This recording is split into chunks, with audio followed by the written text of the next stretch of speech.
여러분 자 봐봐. 이 상태에서 뭐가 뭐보다 크다고 지금? 부채가 자산보다 크죠?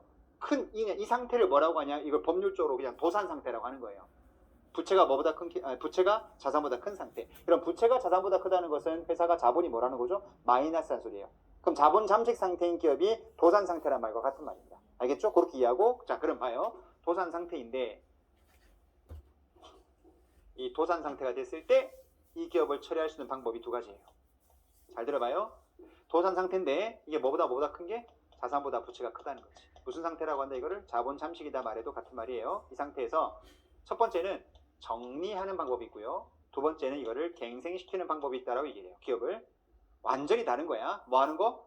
회사를 정리하겠다는 개념이랑 갱생시키는 개념은 다른데, 자, 정리 갱생은 어떤 거냐면 지금 아까 뭐가 컸죠? 자산보다 부채가 컸죠? 그럼 이 회사 헤게모니는 주주 헤게모니라고 해? 채권자 헤게모니라고요? 채권자가 헤게모니 갖는 거예요. 자기가 우선순위가 있는데 자기가 진동슈트 하는 회사에 채권자 들어온다고. 야, 이거 어떻게 죽여서라도 내가 아까 200을 받아가? 아까 500 있었잖아. 근데 200이라도 받아갈까? 죽여버리고? 아니야. 죽이기 너무 아까운데. 왜? 이 회사 지금까지 노하우, 지금까지 개발했던 개발, 어떤 축적된 지식, 이거 죽이기 너무 아까운데? 브랜드 가치, 너무 아까운데? 우리 쌍용이 그랬잖아요. 죽일 거, 쌍용 자동차. 지금 여러분들 중국에서도 팔고, 여러분들 뭐다 저기 어디지? 어디죠? 인도인가? 인도에서도 팔고, 지금 팔고 나간다고 하니까 그 다음에 이거 어떻게 할 거냐 고민 많잖아요. 너무 아까운 거예요. 지금까지 추천 노하우가 얼마나 많이 있게 쌍용 자동차의 기술이. 그래서 이거를, 죽이기 너무 아까운 거야. 이거 살릴까? 하면 갱생. 죽여. 정리. 두 줄 나눠지거든, 이게? 이해돼요? 그러면, 요로 가겠나, 요로 가겠나 판단해야 될 거 아니야, 채권자 입장에서는. 그때 하는 게 뭐냐면, 채권단 금융기관들이 회계법인한테 실사를 맡깁니다.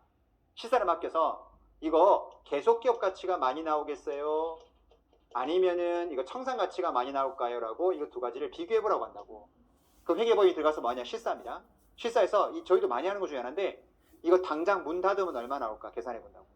그럼 뭐 중심으로 감사하냐면 자산을 이거 리퀴디션 했을 때 얼마 나온지를 계산을 쫙 합니다. 자산이 있는 그 금액을 전체를 청산가치로 보면 안 되는 게, 여러분 장부에는 100이 잡혀 있지만 이 회사가 고잉한다고 했을 때 100이라는 금액하고 이 회사 문 닫겠습니다라고 했을 때 가치는 100이 안 될 수 있어요. 이 말 이해하셨죠? 자, 지금 어떤 의류 매장이 하나 있는데 계속 사업할 거야. 그럼 그 의류 매장 가서 재고 얼마입니까 물어보게 되면 시세가 150원 이렇게 말할 거예요. 근데 만약 이 회사 점포 문 닫을 거야. 뭐 하죠? 덤핑 세일한다고. 가격이 확 떨어진다고. 그러면 장부에 있는 금액보다 훨씬 낮게 평가가 돼, 청산가치가. 보통 자산이 100이면 청산가치 계산은 50 이하로 떨어진다고. 그럼 내가 뭐 하는 거냐? 이렇게 청산했을 때 50 정도 나올 것 같은데, 그럼 너 채권자 가져갈 수 있는 몫은 이 정도밖에 안 돼요. 라는 금액 계산하는 게 청산가치. 이해되죠? 그럼 계속기업 가치는 뭐냐? 이 기업이 만약에 니네가 순탱을 조금만 터주면 계속 가서 3년 후에는 뭐다? 살아날 것 같아. 대신 니네가 돈 좀 더 빌려줘야 된다. 그리고 지금 받을 수 있는 채권 조금 만기 연장해줘야 된다. 이자도 좀 깎아줘야 돼. 일부는 탕감시켜주고, 그게 순통 튀어주면 지금은 당장 손해지만 이렇게 되면 3년 후에 살아날 수 있어. 그러면 그 위에 한 5년 정도 캐시플 만큼 나오니까 요거 계산해보면 지금 이렇게 목탁 쳤을 때보다 더 받을 것 같아. 얼마 나올 것 같아. 이렇게 계산하는 걸 뭐라고 한다고? 계속기업 가치. 그래서 항상 이런 원들 도산 상태 가면은 신문에 어떤 기업이 산업은행이 무슨 회계법인한테 계속기업 가치와 청산 가치를 의뢰해봤더니 어디 가치가 더 많이 나와서 정리형으로 가거나 아니면 갱생형으로 가기로 했다. 이렇게 신문에 뜬 게 바로 그거예요. 그 역할을 하는 게 저희 회계사들이거든요. 보통 어디가 크다라고 나오겠어요? 그거는 우리가 정하지 않습니다. 의향을 물어봐요. 산업은행한테 살리고 싶으세요? 죽이고 싶으세요? 자, 이러면 안 되는데, 저희는 되도록이면 바로 적으면 그때 담당자가 피해를 보잖아요. 이렇게 말하면 좀 너무 민감한 문제인가? 대출 나갔는데, 지금 당장 문 닫는 게 이게 정답이다 말하면 대출 담당자 입장에서는 자기가 규칙 사유가 있는 거잖아요. 그럼 되도록이면 뭐가 나오는 것을 더 선호하겠어요? 계속기업 가치가 좀 더 나오는 거로 해주셔서 기업을 좀 살리고, 그런 다음에 내가 2, 3년 후에 나는 거기서 빠져나가고 후임이 와서 폭탄을 맞게, 이렇게 말하면 좀 너무 극단적인 얘기는 하지만은 요게 더 많이 나오는 거로 보통 보고서가 써져요. 왜 그렇겠어요 또? 청산 가치는 지금 시점에 가치를 계산하는 거잖아요. 문 닫을 때 얼마일 거냐? 근데 계속기업 가치는 미래를 꿈꾸는 거잖아요. 미래는 뭐가 있죠? 꿈이 있는 거예요. 그 꿈의 가치가 항상 너무 많이 높게 나가는 거죠. 이게 항상 크다고 이게. 예? 그런데 이게 더 크다고 나오는 경우도 있어요. 옛날 혹시 여러분들 그룹 중에 해태라는 기업 혹시 아세요? 롯데 해태 할 때 해태. 내가 연식이 너무 오래됐나요? 해태랑 그룹이 있었어요. 그죠? 해태랑 기업은 제가 실사했던 대표적 기업인데 그 기업은 청산 가치가 많이 나오는 거로 계산을 됐었어요. IMF 때. 그래서 그 기업은 정리했었죠. 반드시 계속 기업 가치가 많이 나오는 건 아니라는 거예요. 자, 그러면 봐요. 이게 크다고 판단했어. 그거 뭐로 가는 거지? 접어야 돼. 접어야 돼. 이때 접는 것을 뭐라고 하냐? 이거 파산이라고. 뭐하고 달라요? 도산이랑 파산은 다른 거죠. 도산은 뭐다? 지금 그냥 상태, 자산보다 부채가 큰 상태가 도산 상태고, 도산되어 있는 기업은 뭐로 갈 수 있다? 정리시키면서 파산으로 갈 수도 있고, 갱생 갈 수도 있고, 여지가 있는 상태를 도산 상태라고 하는 거고, 야, 접자. 이걸 파산이라고 한다. 근데 여러분, 파산 말고 이런 말 들어본 거 있잖아요? 그죠? 파산, 청산 둘 다 접는 거는 같아요. 근데 차이가 뭐냐면, 자, 자산이 더 큰 상태에서 이 기업을 접는 경우도 있거든요. 자산이 더 크고 부채가 작은데도 자본 잠식도 아닌데 그 기업을 닫는 경우가 있다고. 그런 걸 청산이라고 그래. 어떨 때 청산 많이 하냐면, 여러분, SPC를 만들었다? 시행사야. 부동산 개발해. 부동산 개발하면 그 특별한 목적이 다 분양 끝나고 나면 완료되는 거잖아요. 그럼 그 SPC는 접는다고. 그럼 그때 그 사업은 잘 돼 있는 사업인데 이익금 분배받고 끝내는 거잖아요. 또 영화나 뭐다 프로젝트 하나 만듭니다. 그러면 영화 프로젝트 하나 SPC 만들어요. 그런 다음에 거기 사업한다? 그 다음에 영화 다 판권 다 팔고 나면 이제 정리될 거 아닙니까? 그럼 그때 뭐다? 그때는 파산이라는 말 쓰지 않고 그 SPC를 접자. 이때는 청산이라는 말을 쓰는 거예요. 그러니까 파산과 청산은 영어로 liquidation. 나는 bankruptcy인데 완전히 개념이 다르요. liquidation은 그냥 정리하는 거야. bankruptcy는 파산 상태. 그래서 접는다는 개념은 똑같지만은 자산이 더 크면은 뭐다? 그냥 청산이라고 하는 거고, 부채가 더 큰 상태에서 기업을 정리하면은 파산이라고 하는 겁니다. 법적으로는 파산이 훨씬 더 힘들어요. 왜? 못 받는 사람이 생기잖아. 그러다 보니까 법원이 개입한다고. 물론 청산도 법원이 개입하지만 파산은 파산 관제인이 법원이 선임합니다. 해가지고 정확하게 뭐다 배분해가지고 나중에 분쟁이 안 생기게 개입하기 때문에 파산 상태는 보통 접기가 너무 쉽지가 않아요. 그럼 돈이 많이 들어간다는 거지. 법원 선임도 받아야 되고. 그러다 보니까 이렇게 부채가 더 큰 회사들 같은 경우에 큰 기업들은 이렇게 파산 절차를 거치지만은 비상장 기업들 같은 경우에도 사업하다 자본 잠식되는 경우 있겠죠. 그럼 파산연도 절차 밟아야 되는데 파산 관리하면 어때요? 돈 들어가잖아요. 그럼 뭐다? 그냥 놔두는 거예요. 그냥 놔두는 겁니다. 그 상태를 뭐라고 하는 거죠? 폐업이라고 하는 거예요. 그럼 폐업 상태가 되는 거랑 파산하고는 차이가 있는 게 뭐냐? 폐업은 법인은 살아있는데 그냥 내가 업을 안 하는 거예요. 파산은 법인의 생명을 없앤 거죠. 그러니까 폐업만 하게 되면은 연대 세무서 가서 나 업종 안 할게요만 신고하면 되지 법원 가 신고할 필요가 없다고. 근데 파산은 법적으로 뭐다 생명을 뭐다 없애는 거기 때문에 법원 등기까지 끝나야 파산이 되는 거야. 그러니까 파산 등기까지 되면 그 법인은 뭐다 생명을 다하는 거죠. 그러면 질문, 폐업만 했다? 그럼 뭐는 살아있는 거지? 폐업 상태면 법인은 살아있는 거예요. 그럼 자기가 언제든지 원하면 다시 고용할 수 있다. 이해돼요? 그래서 아까 우리 론스타가 인수한 기업이 그런 기업이었던 거지. 폐업 상태고 법인은 살아있었던 거야. 그러니까 그 기업 인수해서 거기 사업하면 전혀 문제가 없는 거죠. 법인의 생명은 살아있는 거니까. 그게 휴폐업, 파산, 청산 이거 차이인 거 이게요. 대강 이해되겠죠? 약간 법조 다른 겁니다. 요게 요런 제 무상감자 얘기하는데 뭐 이렇게 많은 걸 얘기하나? 다 이유가 있어요. 자, 여기는 무상감자 개념이 안 되면 이제 무상감자 들어가요. 요로 가죠. 요로 간다는 것은 아까 말했지만은 야 이게 한번 살려보자. 어? 그럼 채권자가 양보하고 그래 내가 지금은 너 뭐가지 안 칠게 조금 내가 탕감도 해주고 만기도 연장해주고 여러 가지 페이버 줄 거니까 살아나서 이익 생기면 나중에 더 많은 리턴을 나한테 줘. 그게 갱생이에요. 그런 대표적 기업이 어디가 있냐? 갱생했던 대표적 기업이 어디냐면은 여러분 혹시 옛날 스마트폰 만들 때 왜 갑자기 거기가 기억이 안 나냐? 이제는 머리가 바보가 돼가는 느낌이에요. 아직 기억나 말씀드릴게요. 보통 이렇게 들어가면 갱생형으로 가게 되면은 여러분 기본적으로 기업을 살리겠다는 의미인데 자 갱생으로 가요. 그럼 어떻게 되느냐? 요 갱생으로 가는 것을 법정관리라고 그래요. 그러니까 어떤 회사가 법정관리 들어갔다 그러면 느낌이 좋아요? 안 좋아요? 안 좋은 느낌이었잖아요. 안 좋은 느낌인데 도산 상태에서 법정관리 갔다는 것은 죽이겠다는 개념이 아니고 이해관계자가 합의해서 한번 살려보자. 근데 법원에서 뭐다 적극적인 모니터링 해야 되겠죠? 그래서 법정관리라는 말을 쓰는 거니까 법정관리 가면 기업을 살리겠다는 의미, 죽이겠다는 의미가 아닌 거예요. 다만 그까지 오기까지는 회사가 힘들었던 거 맞아요. 하지만 법정관리 갔다는 게 이제 한번 살려보자 라고 많은 이해관계자가 거기다 뭐 하는 거죠? 심폐소생 들어가는 거예요. 그러니까 이런 느낌이지. 회사가 지금 환자가 병원에 갔는데 지금 막 심장이 막 멈추고 막 그래요. 근데 의사가 와서 뭐 하는 거죠? 호흡기 뛰는 게 파산입니다. 근데 이거 뭐 하는 거죠? 다 붙어갖고 이거 하는 거 이거 해가지고 막 그거 막 집어넣고 막 하고 있는 게 이게 법정관리 느낌. 그럼 보통 어떻게? 보통 죽어요 얘도. 그래서 법정관리 간다고 해서 살아나는 기업은 거의 한 20-30%도 안 돼요. 거의 다시 뭐로 가죠? 다시 파산으로 간다고. 법정관리 간 기업. 제가 하고 있는 기업 중에 한 기업도 법정관리 갔다가 다시 한번 법정관리 졸업했는데 다시 또 법정관리 이번에 신청해갖고 거의 파산으로 갈 것 같은데 분위기가 회사 이름 말하기 좀 그렇고 어쨌든 그래요. 가요. 그럼 법정관리 가잖아. 법정관리 가면은 기업을 살리겠다는 의미니까 모든 이해관계자가 양보를 해야 돼요. 근데 주주 입장에서는 양보할 거 있어 없어요? 이미 마음을 비운 사람이에요. 뭐 더 이상 뭘 더 이상 양보를 해? 예? 그러니까 이제 채권자가 이제 양보하는 게 남아 있는데, 채권자가 양보하는 것 중에 가장 먼저 하는 게 뭐냐면 이제 무상감자가 들어가는 거예요. 무상감자하고 결손 보존하고 출자 전환이라는 게 막 들어가거든요. 원래 출자 전환이 마지막에 들어가는데 그냥 이렇게 순서를 잡아볼게요. 올 때 출자 전환은 나중에 들어가는데 이렇게 설명하는 게 이해 빠를 것 같아서, 이런 말 들어보시죠. 출자 전환, 무상감자, 결손 보존 이런 말 많이 들어봤을 거예요. 자, 이런 말이 한 세트인데, 자, 이게 어떻게 돌아가는지. 회사 아까 재무제표가 어떻게 쓰레기였냐면 여기 200이었죠? 300이죠? 자본금이 100이었죠? 결손금이 얼마였냐? 마이너스 200이었어요.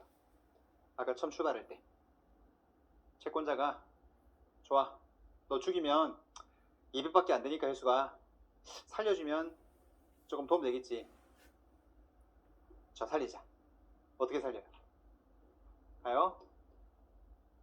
채권자가 출자 전환 해줍니다. 출자 전환 영어로 debt equity swap이에요. debt하고 equity를 swap하는 겁니다. 그럼 뭐 하는 거냐면 채권자가 채권자 지위를 포기하고 자기가 주식을 받겠다고 하는 거예요. 그럼 모양 어떻게 바뀔까? 이 300이 없어지고 채권자가 채권자 지위를 포기했으니까 대신에 주식을 받으니까 자본이 얼마 돼요? 이거 이해돼요? 출자 전환하게 되면 부채비를 준다고요. 대신 자본으로 가요. 이게 왜 양보가 되는 거죠? 자, 봐봐요. 채권자가 지금 채권자로 남아있으면서 좋아, 내가 너 뭐가 칠 수 있는데 좋아, 지금 안 칠게, 살려줄 테니까 한번 해봐 하고 지가 채권자로 계속 남아있으면 회사는 이 돈을 언젠가는 갚아야 된다고. 그러면 내가 항상 비유하는 거지만 곰이 등에 엎여 있는데 내가 너 지금 안 물어 죽일게, 지금은 안 물어 죽일게 하고 계속 등에 엎여 있는 거예요. 채권자 남아있다는 것은. 그러면 이 사람은 지금 뭐다, 이 회사는 펀더멘털이 무너져 있기 때문에 이걸 등에 지고 뛰어갈 수가 없어요. 이 등에서 내려오는 겁니다. 좋아, 내가 주주로 바꿔줄게. 주주라는 건 의미가 뭐예요?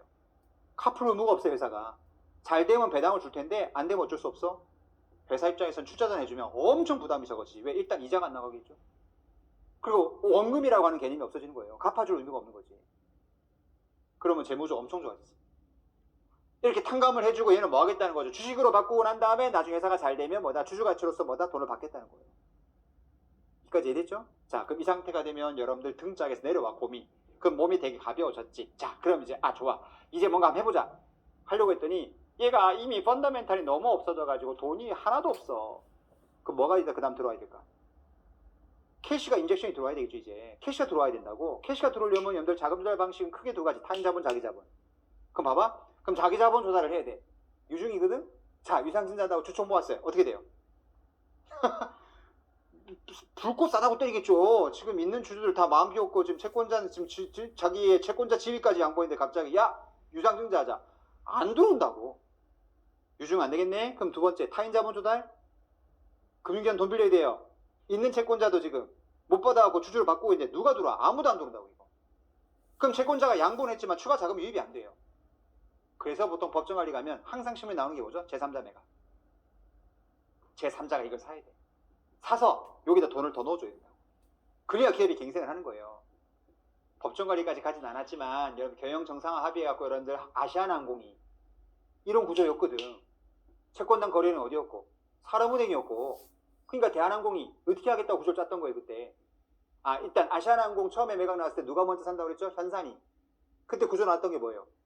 구주 일부 인수하고 난 다음에 나머지는 이 회사에다 유상자로 돈을 꽂겠다고 그랬거든. 정말 이해돼요? 기존 주주한테 돈 주고 그냥 지분 사버리면 회사는 돈이 안 들어가잖아. 아까 말했지만 회사에 돈을 넣어야 된다고. 그래서 회사에 돈을 넣겠다. 그러면 현산이 돈을 넣어버리면 나머지 사람들은 뭐가 돼? 지분이 희석이 되겠지. 서로 대화하죠? 그렇게 하겠다는 구조였던 거군요. 자, 돈 유입. 기존 채권자 주주한테 돈 못 받아. 그러니까 제3자 매각을 해야 돼. 제3자 매각. 제3자 매각. 항상 법정관리는 제3자 매각이 들어와야 돼요. 자, 보세요.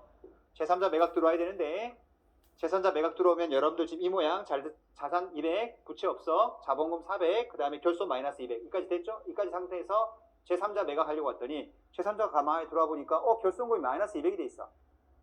어떤 느낌? 마이너스 200이면은 적자 200 쌓여있다는 건데 내가 이 기업 인수하고 난 다음에 만약 이익이 200이 생겼어. 제3자가 들어와서 지분 인수하고 난 다음에 만약에 사업을 했는데 그 다음 연도 200이익이 생겼다고요. 그러면 여러분들 투자한 사람 입장에서는 200 번 걸 뭐 하고 싶은 생각이 있을까? 자기가 투자하고 난 다음에 이익금 생기면 배당 빼고 싶은 욕구가 있겠죠? 배당 빼요 못 빼요? 못 빼지. 왜 못 뺄까? 결손금 마이너스 200 있는데 그 다음 이익 나면 200이 플러스로 들어오면서 이게 제로가 되는 거잖아. 미처럼 요금이 안 생긴다고요. 그럼 200이 이익 났지만 과거 적자를 메꾸는 데 쓰인 거지 자기가 배당을 뺄 수 있는 재원이 생긴 건 아니거든. 그럼 제3자 입장에서 매력이 떨어지는 거야 이게. 쉽게 이런 거죠. 난 돈 많이 벌어. 여성분이 많으니까 나 돈 많이 버는 여자인데 남편이랑 결혼을 했어. 그 남자랑. 근데 내가 번 그 연봉 갖고 얘가 빚주고 있는 그 10년치 그 차입금을 내가 내 연봉으로 계속 메꿔야 된다고 생각해봐요. 사랑을 하는데 결혼이라는 게 사랑으로 설명할 수 있는 건 아니잖아요. 내가 너무 회계사 같은가? 아니 이건 냉정한 거잖아. 내가 우리 딸이 만약에 그렇게 결혼한다고 하면 나는 다리 몽둥이 분자해서 결혼 안 시킬 겁니다. 그렇잖아요. 여러분들 10년 동안에 그 남자의 빚을 계속 갚아야 된다 생각하면 이거는 결혼은 현실이거든요. 아 너무 내가 좀 이상해지나 표정을 그렇게 짓고 있는데 아니 나도 사랑해요 와이프 사랑하는데 그건 아니거든요.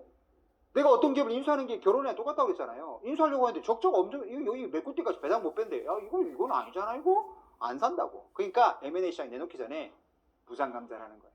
무상감자 결손보전이요. 무상감자 결손보전이 뭔지 알겠죠? 봐봐요. 이렇게 되는 상태에서 야 우리 2대1로 무상감자하자. 2대1로 무상감자하자는 의미가 뭐냐면 그냥 모든 주들이 자기 주식의 절반을 찢는 거예요. 그리고 대가 안 받는 거예요. 그럼 봐봐. 절반 찢지 얼마로 바뀔까? 200으로 바뀌겠죠 절반으로. 에? 유상감자면 그 캐시 200을 주는 거잖아요. 근데 돈으로 주는 게 아니고 여기는 결손을 메꾸는 거예요. 0으로 이렇게. 무상감자하는 가장 큰 이유가 뭐라고요? 결손보전을 하려고 하는 거고. 그럼 모양이 어떻게 바뀌어요? 결론적으로 여러분 이렇게 되죠. 200개고 이거 없어지고 자본이 얼마 돼? 200개 된다고. 잉여금은 이익잉여금은 0이지. 여러분 아까 쓰레기 회사가 출처전환 시키고 무상감자를 통해서 결손보전하게 되면 이렇게 바뀌는 거거든.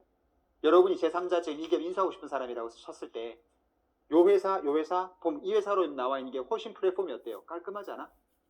신생기업이잖아. 신생기업 그냥 자산 200개 자본 200개 있는 회사라고. 얼마나 깨끗해. 플랫폼 청소해 준 거죠. 그런 다음에 매각을 한다고. 그래 제3자 들어온다니까 이렇게? 이해돼요? 그러면 여러분 봐봐. 무상감자에서 결손보전했다 그러면은 자 결론이 뭐를 없애요? 자본금을 없애고 잉여금의 마이너스 했던 걸 플러스로 바꾼다고. 결손을 보존했다고. 다시 자본을 줄이고 거기 자본금을 줄이고 줄인 것만큼 대차가 맞아야 되잖아요 회계는. 그럼 잉여금의 마이너스 플러스 올린다는 거지. 그게 무상감자 결손보전이에요. 여기까지 이해되시죠? 자 그러면 질문 하나 할게. 여기까지 듣고 난 다음에 이해했어 회계는? 이거 들었을 때 주주 입장에서는 왠지 이게 밸류가 이런 거거든? 아까 내가 원래 400이고 마이너스 200이었던 게 200이고 빵으로 바뀌는 거잖아 이게. 그럼 이런 느낌? 400이고 마이너스 200은 어떤 느낌이냐면 내가 거기다 400을 돈을 넣었는데 지금까지 적자가 200 났다는 소리잖아요. 근데 이거를 200으로 바꾸고 이 마이너스를 0으로 바꾸고 있다는 의미는 뭐냐면 자 우리 4명이 100 출자를 했어. 자본이 400인 거야. 사업 시작했다. 근데 200을 말아먹은 거야 지금까지. 그럼 4명이 다시 모여가지고 야 우리 지금까지 400 넣었잖아 4명이. 근데 200 적자 났잖아. 우리 지금 요 때부터 요 땡 다시 카운팅하자. 지금까지 적자 없는 거로 보고 대신 출자한 돈을 200으로 보자.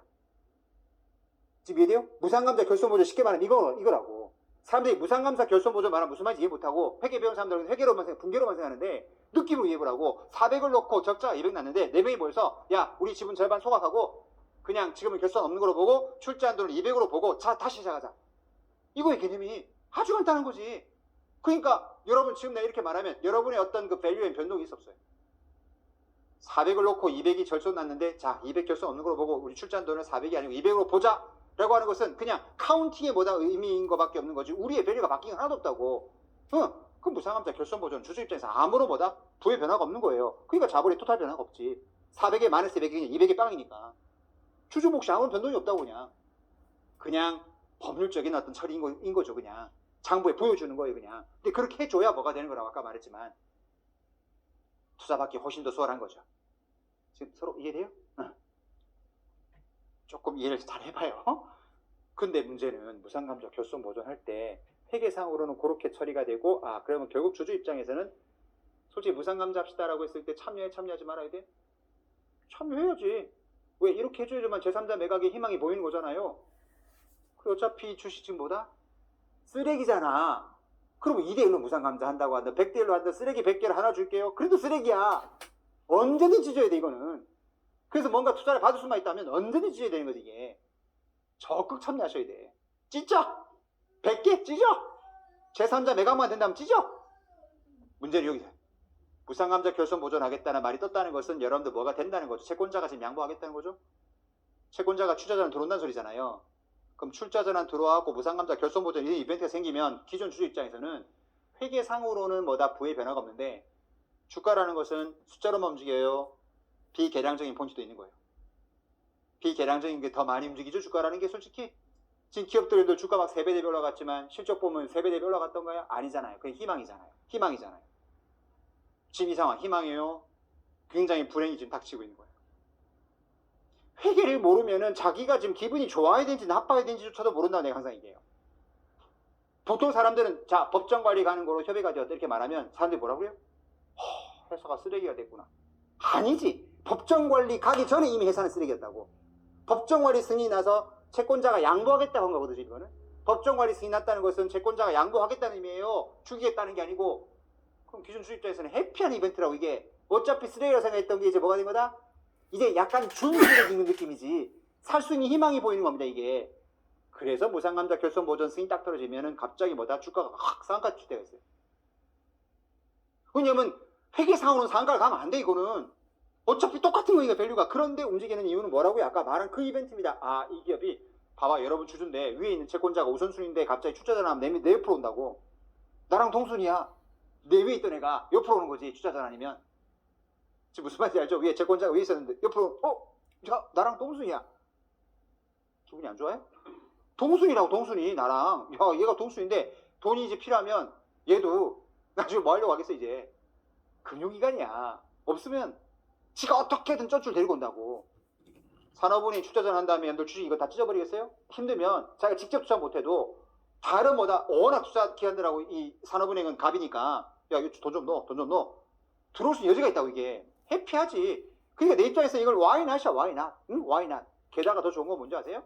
그 다음에 출자전환 들어올 때 금융기관들이 무상감자할 때요. 무상감자할 때 야 내가 출자전환 전제 조건이 있어. 너네 감자할 때 거기 감자하는 놈들 주주들 모였을 때 누가 대주주예요? 거기 있는 오너 있죠. 오너. 오너가 지분 제일 많을 거라고. 개미들은 불쌍하잖아. 10대1로 무상감자자. 오너 너 다 찢어 이 새끼야. 오너들은 전액 소각하라고 그래요. 이해돼요? 아니면 걔들 뭐 100대1, 1000대1. 이게 불균등 무상감자라고 한다고. 그러면 우리 개미들 입장에서는 가만히 있는데 갑자기 나 위에 있던 사람 옆으로 내려오고 옆에 대주주는 다 찍고 나가요. 그럼 내 입장에서 어때요? 괜찮죠? 나쁠 게 없다고. 나만 너무 좋아하는 것 같은데. 이게 말만 딱 들으면 느낌이 회사가 망가지는 느낌이잖아요. 망가지는 건 이미 그 전에 있었던 상황이에요. 망가진 기업을 갱생시키는 이벤트라고요. 그때 하는 게 뭐다? 우리나라 무상감자 가장 많은 케이스 이거예요. 그래서 법정관리 가는 기업들이 보통 무상감자를 한 다음에 결손을 메꾼단 말이 항상 나오는 겁니다. 그러면서 그때 대주주는 뭐 하는 거죠? 더 많이 찢는 거로 보통 채권자가 요구를 하는 게 일반적이고요. 그래서 대표적인 기업 중에 STX라는 기업 아시죠? 여러분들? 굉장히 큰 기업. 그 STX 강덕수 회장님이 결국 이제 너무 공격적 투자하다가 나중에 이제 중국에서 그 대련에다가 조선소시 있다가 갑자기 리만 사건 터지면서 STX가 확 망가졌거든요. 그때 금융기관이 요구했던 게 뭐냐면 강덕수 회장한테 불균등 무상감자인데 보통 개미는 10대1 너는 뭐 100대1 이렇게 보통 많이 했는데 그때 이제 강덕수 회장님한테는 전액 무상 소각하라고 그랬죠. 그래서 STX 주식을 다 찢었어요. 그때 STX 오너인 놈들 강덕수 회장 그 파운더였잖아요. 그분이 STX를 처음 만드신 분이라고. 지분 다 찢었죠. 자기가 지분을 하나도 안 가지는데 그걸 왜 받을까요? 라고 하겠지만은 절대 그렇지 않아요. 왜? 자기가 만든 회사잖아요. 근데 만약 너 안 찢으면 나 이거 갱생으로 안 갈 거야. 뱅크럽시 시킬 거야. 그러면 기업은 없어져 버리는 거잖아요. 근데 갱생은 내가 지분이 없어지는 거지 뭐는 살아있어요. 기업은 살아있다고요. STX라고 하는 브랜드에 기업은 살아있다고요. 자기가 세운 회사입니다. 그러면 여러분들 기업들을 세운 회장님 입장에서는 그 기업이 자식 같거든요. 나는 빠질게. 대신에 기업은 살려줘. 해서 무상감자 동의하고 전액 소각했죠. 그래서 아웃됐어요. 거기는 주주가 다 다른 사람도 있죠. 그래서 그때는 그분이 오너일 때는 STX가 다 유대관계에 있었는데 그렇게 다 찍고 나니까 대주주가 딱 사라지니까 이제는 STX 이름 쓰고 있지만 각 회사가 다 별개예요. 다 별개로 서로 막 돈 내놓으라고 막 안 되면 소송 걸고 막 그럽니다. 브랜드 네가 왜 써? 하면서 막 그 위에서 막 청구하고 막 그러고 막 난리가 아니에요 지금. 너무 많이 얘기를 했나? 어쨌든 그렇습니다. 무상감자라는 가장 첫 번째 이벤트는 이 결손 보존 때문에 그래요. 그래서 지금 제가 칠판에 써놓은 거에 이벤트를 정리한 게 요거라고 거죠. 이 무상감자의 가장 많은 이벤트는 여러분들 이 법정 관련 기업이 기업을 갱생시킬 때 여러분들 가장 많이 하는 이벤트가 여러분들 이 무상감자라는 걸 기억해야 돼요. 무상감자하게 되면 뭐에는 변동이 없다고요? 자본에는 토탈 변동 없고 자본금 죽이면서 결손이 들어간다. 그렇게 하는 이유가 뭔지부터 아셔야 돼요. 보통 회계를 어설프게 공부하는 사람들은 무상감자 회계 처리만 한다고. 이걸 왜 해야 되는지에 대한 이유를 정확하게 이해를 하셔야 된다고요. 참고로 제가 지금 강의한 것은 출자 전환을 해놓고 무상감자 결손 보존 얘기했는데 실무적으로 뭐가 먼저 우선이냐면 무상감자 결손 보존을 먼저 해놓고 출자 전환하는 케이스가 많아요. 왜 그럴까요? 봐봐요. 무상감자 해놓고 여러분들 지분을 기존 주주들 거를 확 죽여놓고 그런 다음에 채권자가 출자 전환 해야지만 자기가 지분을 많이 받겠죠. 이해돼요? 쥐가 와서 같이 감사하게 되면은 자기 지분이 똑같이 줄 거 아니겠어요? 그래서 보통은 순서가 무상감자 결손 보존 시켜놓고 그런 다음에 채권자가 출자 전환 들어와가지고 자기가 지분을 가장 많이 가져가니까 당연히 이렇게 하게 되면 누가 대주주로 지위를 바꿀까요? 채권자가 출자 전환 들어와서 기존 대주주는 다 찢어버렸고 이해돼요? 그런 다음에 자기는 감자 때리고 들어오는 거니까 자기가 최대주주가 되는 거지. 그래서 산업은행이 보통 그렇게 출자 전환 데가 법정 관리들 같은 기업들은 다 산업은행이 주주가 되어 있는 거지. 대주주이지. 아시아나항공이 딱 그런 케이스입니다. 이해되겠죠? 예, 그런 느낌. 무상감자가 또 있어야 하는 이벤트가 한 2개 더 있고 한 3개 더 있는데 예, 그건 다음 시간에 할게요.